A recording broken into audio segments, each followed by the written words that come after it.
नमस्कार दोस्तों, लक्ष्मी ट्यूटोरियल में आप सभी का स्वागत है। ज्योग्राफी में इंडिया फिजिकल से कुछ और प्रश्नों को तैयार किया है, इंपॉर्टेंट है, तो चलिए शुरू करते हैं।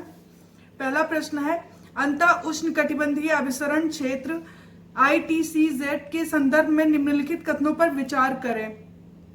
तो देखते हैं, पहला, विषुवत रेखा पर अधिकतम तापमान की पेटी को ITCZ कहते हैं, ये पहला कथन है। दूसरा है, सूर्य वर्ष भर कर्क और मकर रेखाओं के बीच विचलन करता है तथा ITCZ भी सूर्य के साथ साथ दोलायमान होता रहता है। तीसरा है, शीत ऋतु में सूर्य दक्षिणायन तथा ग्रीष्म ऋतु में उत्तरायण होता है, साथ ही ITCZ भी दोलायमान होता है। ये सभी कथन थे और ये ITCZ यानी अंतः उष्णकटिबंधीय अभिसरण क्षेत्र के संदर्भ में, और ये सभी कथन बिल्कुल ठीक थे। तो ये इंटर ट्रॉपिकल कन्वर्जन जोन जो है, अंतः उष्णकटिबंधीय अभिसरण क्षेत्र जो है, इसके बारे में ये जान लीजिए कि जो विषुवत रेखा उस पर साल भर दोनों गोलार्धों से हवाएं आती हैं, और जब ये आपस में टकराती हैं, यानी दोनों गोलार्धों से हवाएं आती हैं और ये आपस में टकराकर ये ऊपर उठती हैं और ये आपस में टकराकर ऊपर उठ जाती हैं। तो इसके बाद क्या होता है कि विषुवत रेखा पर जो अधिकतम तापमान की पेटी बनती है, उसी को हम क्या बोलते हैं, ITCZ, inter tropical conversion zone, अंतः उष्णकटिबंधीय अभिसरण क्षेत्र, उसी को बोलते हैं। सूर्य जो है साल भर कर्क और मकर रेखा पर विचलन करता रहता है, कर्क और मकर रेखा के बीच विचलन करता है। तो 21 जून को क्या होता है, सूर्य की जो लंबवत किरणें होती हैं वो कर्क रेखा पर, सूर्य की जो लंबवत किरणें होती हैं वो कर्क रेखा पर, और 22 दिसंबर को मकर रेखा पर, 22 दिसंबर को मकर रेखा पर क्या करती हैं, किरणें लंबवत पड़ती हैं। कहने का मतलब यह है कि सूर्य जो है जब उत्तरायण होता है, और सूर्य जो है उत्तरायण और दक्षिणायन होता रहता है, कहने का मतलब ये था। और इसी के साथ क्या होता है, ITCZ जो है वो विषुवत रेखा पर स्थिर ना होकर वो भी सूर्य के उत्तरायण और दक्षिणायन होने के साथ साथ ITCZ जो है वो भी उत्तर और दक्षिण दोलायमान होता रहता है, यानी विचलन करता रहता है। तो कहने का मतलब यही था। और दक्षिणायन ये शीत ऋतु में और उत्तरायण ये जो है ग्रीष्म ऋतु में होता है। तो ये हमने देखा उष्णकटिबंधीय अंतः उष्णकटिबंधीय अभिसरण क्षेत्र, इंटर ट्रॉपिकल कन्वर्जन जोन, इसके बारे में देखा, और ये सभी कथन बिल्कुल सही हैं। तो चलिए अगले प्रश्न पे आते हैं।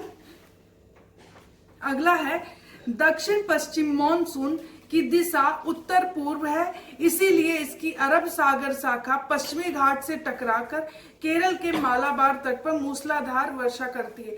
दक्षिण पश्चिम मॉनसून जो कि सबसे पहले केरला में ही पहुंचता है, और 1 जून को ही ये केरला पहुंचता है, और वहां पे पश्चिमी घाट से टकराकर और मालाबार तट पर मूसलाधार वर्षा करता है। तो ये दक्षिण पश्चिम मानसून है, और भारत में 90% वर्षा इसी से होती है। दूसरा कथन है, दक्षिण पश्चिम मानसून के उत्तर पूर्व प्रवाहित होने के कारण ही बंगाल की खाड़ी शाखा पूर्वी घाट के समानांतर उत्तर ओर प्रवाहित होती है। यह ना तो पूर्वी घाट से टकराती है और ना ही यहाँ वर्षा करती है। इसकी 2 शाखाएं, एक तो अरब सागर शाखा, एक है जो है बंगाल की खाड़ी शाखा। तो ये बंगाल की खाड़ी की शाखा के बारे में बोल रहा है कि ये ना तो पूर्वी घाट से टकराती है और ना ही उससे वहां पे वर्षा करती है। तीसरा कथन है, बंगाल की खाड़ी शाखा क्या करती है, बंगाल की खाड़ी शाखा शिलोंग के पर तीनों पहाड़ी, शिलोंग पे कौन सी पहाड़ी है मेघालय में, गारो, खासी, जयंतिया।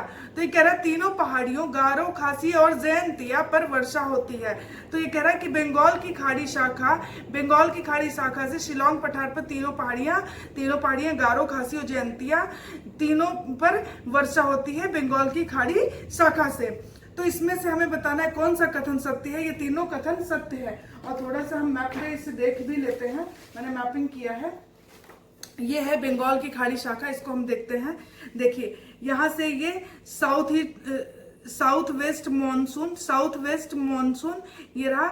इसका दिशा क्या है? उत्तर पूर्व। और ये यहाँ पे आकर ये मालाबार तट है और यहाँ केरला में ये वर्षा करती है। उसके बाद ये जो है ऊपर निकल जाती है और यहाँ पे जो माउंट आबू में जो गुरु शिखर है, अरावली सबसे ऊंचा शिखर कौन सा है? गुरु शिखर, राजस्थान में। इस पर भी वर्षा होती है इसकी अरब सागर शाखा से। उसके बाद इसी से दिल्ली में भी वर्षा होती है। उसके बाद जो इसका शाखा है ये दूसरा वाला, ये बंगाल की खाड़ी शाखा, ये तो अरब सागर शाखा है, ये बंगाल की खाड़ी शाखा। ये देखिए ये पूर्वी घाट से ना तो टकरा रही है और ना ही यहाँ वर्षा कर रही है, सीधा निकल जाती है और सीधा निकलकर ये सबसे पहले कहाँ पे वर्षा करती है? ये रहा शिलोंग का पठार, गारो खासी जयंतिया, यहाँ पर वर्षा करती है, यहाँ पर ये वर्षा करती है। तो ये जो बंगाल की खाड़ी शाखा है, इससे जो दक्षिण पश्चिम मानसून है उसकी जो बंगाल की खाड़ी शाखा है उससे सबसे पहले वर्षा शिलोंग पठार पर, गारो खासी जयंती यहाँ पर ही होता है। उसके बाद ये असम में पहुंचती है और असम की सुरमा घाटी पर भी ये वर्षा करती है और ऊपर से ये पहाड़ियों से घिरा हुआ है, कहीं निकले तो यहाँ पे भी टकराकर सुरमा घाटी पर वर्षा करती है। तो हमने ये देख लिया। और यहीं से एक शाखा इसकी हुगली से होते हुए उसके बाद पटना, कानपुर और दिल्ली, यहाँ तक इसका असर रहता है, तो यहाँ तक वर्षा करती है। तो हमने ये देख लिया जो है साउथ वेस्ट मानसून का जो अरब सागर शाखा है उससे सबसे पहले वर्षा होती है मालाबार तट पर। ये पश्चिमी घाट से पश्चिम घाट के पश्चिमी और जो है केरला के मालाबार तट पर सबसे पहले वर्षा करता है। 1 जून को ये सबसे पहले साउथ वेस्ट मानसून पहुंचता है। उसके बाद इसका ये अरब सागर शाखा से यहाँ पे वर्षा होती है मालाबार तट पर। इसकी जो बंगाल की खाड़ी शाखा है उससे पूर्वी घाट, ये जो है बंगाल की खाड़ी जो शाखा है वो पूर्वी घाट के समानांतर होती हुई ऊपर निकल जाती है और जाके जो है नॉर्थ ईस्ट में जो शिलोंग का पठार है मेघालय में, उसकी जो 3 पहाड़ियां हैं वहां पर ये वर्षा करती है। आगे जाकर ये असम की सुरमा घाटी में भी वर्षा करती है। तो हमने ये देखा दक्षिण पश्चिम मानसून के बारे में और इसके सभी कथन सही है। चलिए अगले प्रश्न पे चलते हैं। दक्षिण पश्चिम मानसून की अरब सागर शाखा से प्राप्त वर्षा वाले क्षेत्र हैं। पश्चिम तटीय मैदान, जो कि देखा बिल्कुल है, पश्चिम तटीय मैदान से ही टकराती है, मालाबार तट पर वर्षा करती है। माउंट आबू स्थित गुरु शिखर, ये भी मैंने आपको दिखा दिया मैप में। और नर्मदा भ्रंश घाटी, तापी भ्रंश घाटी और गुजरात के गिर मांडव पहाड़ी ढाल। तो एक बार फिर से मैं आपको दिखा देती हूँ। देखिए ये गुजरात है, तो ये जो अरब सागर शाखा है साउथ वेस्ट मानसून की, ये पहुंचती है गुजरात में और गिर मांडव पहाड़ियां ये रही गुजरात में, यहाँ पर वर्षा कर रही है। उसके बाद राजस्थान में पहुंचकर ये कहाँ पे कर रही है? ये गुरु शिखर है, यहाँ पे वर्षा होती है इससे, तो ये भी है। और यहाँ का जो पश्चिमी तटीय मैदान है यहाँ भी इससे वर्षा हो रही है अरब सागर शाखा से। तो मैंने आपको बताया कि इससे माउंट आबू पर स्थित यानी राजस्थान में गुरु शिखर, ये देखिए ये गुरु शिखर है, इससे वर्षा होती है अरब सागर शाखा। देखिए मैप देखने से हमें याद हो जाता है। तो इससे वर्षा हो रही है गुरु शिखर पर, गिर मांडव पहाड़ियों पे गुजरात में, और उसके बाद इसकी मालाबार तट पर वर्षा हो रही है। पश्चिमी तटीय मैदान, पश्चिमी घाट का पश्चिमी तटीय मैदान पर भी इससे वर्षा हो रही है। तो मैंने आपको बताया कि दक्षिण पश्चिम मानसून की जो अरब सागर शाखा है उससे प्राप्त होने वाले जो क्षेत्र हैं, पश्चिमी तटीय मैदान, माउंट आबू स्थित गुरु शिखर, नर्मदा भ्रंश घाटी, 1 मिनट मैंने आपको बताया नहीं, ये है नर्मदा और यह है नर्मदा भ्रंश घाटी यहाँ पे। और कौन सी घाटी है? तापी। तो नर्मदा और तापी भ्रंश घाटी, यहाँ भी वर्षा होती है। नर्मदा और कौन सी? तापी, इन दोनों भ्रंश घाटियों में भी इससे वर्षा प्राप्त होती है, गुरु शिखर पर भी होती है। तो यहाँ पर ये देखा मैंने, नर्मदा और तापी भ्रंश घाटी देख लिया। उसके बाद मालाबार देख लिया, मालाबार तट पर इससे वर्षा होती है, गुरु शिखर पे होती है, गिर मांडव पहाड़ियों पे होती है जो कि गुजरात में है। तो ये सब जगह वर्षा होती है बंगाल की खाड़ी जो है इससे अरब सागर शाखा से दक्षिण पश्चिम मानसून के। तो ये सभी उपरोक्त में सभी कथन बिल्कुल सही हैं। अगला है दक्षिण पश्चिम मानसून की बंगाल की खाड़ी शाखा से प्राप्त वर्षा वाले क्षेत्र में शामिल है। तो मैंने बताया इसकी 2 शाखाएं हैं। अरब सागर शाखा से मैंने बताया कि गुजरात में गिर मांडव पहाड़ियां, नर्मदा भ्रंश घाटी, तापी भ्रंश घाटी और गुरु शिखर माउंट आबू पे स्थित सबसे ऊंचा गुरु शिखर, उस पर वर्षा उससे प्राप्त होती है। पश्चिम घाट का पश्चिम तटीय मैदान मालाबार तट, यहाँ पर इससे वर्षा होती है। अब हमें ये जानना चाहिए कि जो बंगाल की खाड़ी शाखा है जो कि पूर्वी घाट पर नहीं वर्षा करती है, उसके समानांतर निकलकर सबसे पहले मेघालय में पहुंचकर शिलोंग के पठार पे जो तीनों पहाड़ियां हैं, कौन सी पहाड़ियां हैं, गारो, खासी, जयंतिया, इन तीनों पर वर्षा करती है। और आगे जब ये बढ़ती है तो जो असम में सुरमा घाटी है वहां भी वर्षा करती है। इतना मैंने आपको बताया। अब आइए प्रश्न पे चलते हैं। दक्षिण पश्चिम मानसून में बंगाल की खाड़ी शाखा से प्राप्त वर्षा वाले क्षेत्रों में शामिल है। बताते हैं मेघालय के शिलोंग पठार, ये मैंने आपको बताया शिलोंग पठार पे करती है। ब्रह्मपुत्रा घाटी, यहाँ भी ये वर्षा करती है। असम की सुरमा घाटी, ये भी मैंने आपको बताया। उत्तर भारत के मैदान, शिवालिक के ढाल, पूर्वी तटीय मैदान। तो इसमें से ये पूर्वी तटीय मैदान नहीं होगा, यहाँ पे वर्षा नहीं करती है, और ना ही ये शिवालिक के ढाल पर करती है। ये केवल मेघालय के शिलोंग पठार, ब्रह्मपुत्रा घाटी, असम की सुरमा घाटी और उत्तर भारत के मैदान, इन 4 जगहों पे इससे वर्षा प्राप्त होती है बंगाल की खाड़ी। एक बार हम मैप में इसे भी देख लेते हैं। देखिए, ये बंगाल की खाड़ी शाखा, बंगाल की खाड़ी शाखा है और दक्षिण पश्चिम मानसून की। ये जो है पूर्वी घाट के समानांतर निकल गई है, और इससे सबसे पहले यहाँ पे ये रही शिलोंग पठार, यहाँ पर गारो, खासी, जयंती, यहाँ पे वर्षा हुई। असम में ये सुरमा घाटी, यहाँ पे वर्षा हुई। ये ब्रह्मपुत्रा घाटी, यहाँ पे वर्षा हुई, ये मैंने आपको दिखाया। उसके बाद उत्तर भारत मैदान, यहाँ पर इसी से ये यहाँ पे चली गई, इससे वर्षा हुई। हुगली, पटना, कानपुर, दिल्ली, यहाँ तक इससे वर्षा होती है। तो हमने ये देख लिया, इससे पूर्वी तट पर वर्षा नहीं होती, और ना ही शिवालिक के ढाल पर होती है। तो हमने ये देखा कि मेघालय के शिलोंग पठार, ब्रह्मपुत्रा घाटी, असम की सुरमा घाटी और उत्तर भारत के मैदान, यहाँ पर वर्षा होती है इससे, बंगाल की खाड़ी शाखा से। तो अगले प्रश्न पे आते हैं अब हम लोग। इसमें 1, 2, 3, 4 ही सही है। चलिए अगला देख। निम्नलिखित कथनों पर विचार करें। जिस पर्वत ढाल से हवाएं टकराती हैं उसे पवन सम्मुख ढाल कहते हैं। जिस ढाल के सहारे नीचे उतरती हैं उसे पवनाभिमुख ढाल कहते हैं। दोनों ही सत्य है। जब जैसे ये पहाड़ है और यहाँ पर ये हवाएं आकर टकराएंगी, तो जहां पर टकराएंगी वहां पे अपना सारा नमी गिरा देती हैं, ये वर्षा कर देती हैं। और जब ये आगे बढ़ती हैं तो इनके पास नमी नहीं होती है, तो ये जहां पे टकरा कर वर्षा करती हैं, इस ढाल को हम क्या कहते हैं? इस ढाल को हम पवन सम्मुख कहते हैं। और जो ये विपरीत, इसके पीछे जो इसको पहाड़ी को पार करके जब नीचे उतरती हैं, तो नीचे उतरती हुई जो ये हवाएं हैं, ये जो है, ये जो ढाल है, इसको क्या कहते हैं? पवनाभिमुख ढाल कहते हैं। और ये दोनों ही कथन बिल्कुल सही है कि जिस ढाल से हवाएं टकराती हैं उसे पवन सम्मुख कहते हैं, और जिसके सहारे नीचे उतर जाती हैं उसे पवनाभिमुख कहते हैं। तो ये मैंने आपको बता दिया, दोनों ही कथन बिल्कुल सही है। अगले प्रश्न पे आते हैं। राजस्थान में अरावली पर्वत बंगाल की खाड़ी शाखा के मार्ग में पड़ता है, किंतु यहाँ वर्षा नहीं होती है। कारण जानना चाहिए क्यों वर्षा नहीं होती, जबकि वो सही बात है बंगाल की खाड़ी शाखा के रास्ते में ही पड़ता है, लेकिन वहां पे वर्षा क्यों नहीं होती है? राजस्थान ITCZ का क्षेत्र है, पहला कथन ये है। दूसरा है यहाँ पहुंचकर हवाएं गर्म हो जाती हैं।